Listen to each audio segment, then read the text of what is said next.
Hello all traders. Today is Thursday, 14th of November 2024, and we're going to look at the trades that we're going to take on Nasdaq, Dow Jones and S&P 500 futures if we see low risk opportunities. If we look at the 1 hour macro chart, we see that the price was in highly volatile narrow range and fluctuating between the previous day low and close. And by looking at 10-minute macro chart, we see that the price started to go up on Nasdaq and S&P 500 and was going down on Dow Jones. So our plan of action for today is to wait for the volatility to calm down and see the price direction on this narrow range. And if it breaks this level and it goes up, we will take long position.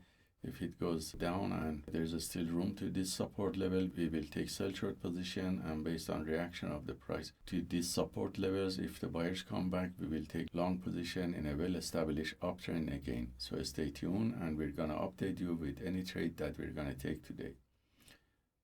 So we're back, and as you see, the price had a deep pullback with solid candle closing below the previous swing low. So we waited for a deeper pullback and we're taking one sell short position and managing this aggressively, and we closed all three positions on the E-minis with profit, but the sellers were not as strong, so we're gonna take one long position with setup C here and managing this position also with other limit orders, and also to get better average and close it in the middle of channel.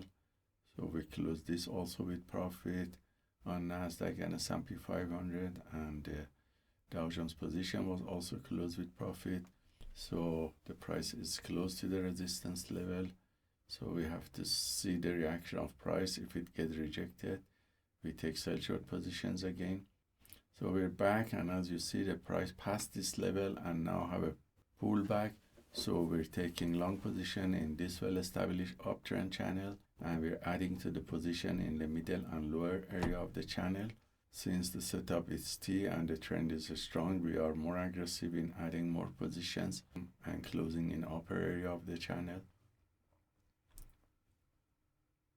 So we close all Nasdaq positions, and the buying pressure on Dow Jones is not very strong. We have another long position. We entered another long position on Nasdaq because of good pullback and managing that also. So we close also the Dow Jones position with break even. So we added one more position with breakout on Nasdaq because the buying strength was very good, and we added to the position and closed both with profit. We're waiting for more pullback on Nasdaq, and now we're adding to the position if it allows us, and close it in the upper area of channel and setting more limit in the lower area for better entry price. Okay, these positions were also closed with profit, and we're done for the day. So let's look at the stats of all these trades that were copied by copy trader to multiple Apex Trader funding accounts. And as you see, the performance on these accounts were positive, and it shows profit factor of 5.87, which is coming from 73% win rate, 68% from the long positions that were taken mainly, and 100% from 3 sell short positions. The average win to loss ratio was 2. The largest winning trade was 220, and the largest losing trade was $159. So hope this trade taken by the PAAT system for fast scalping is useful for you, and let us know if you have any questions. Have a wonderful day.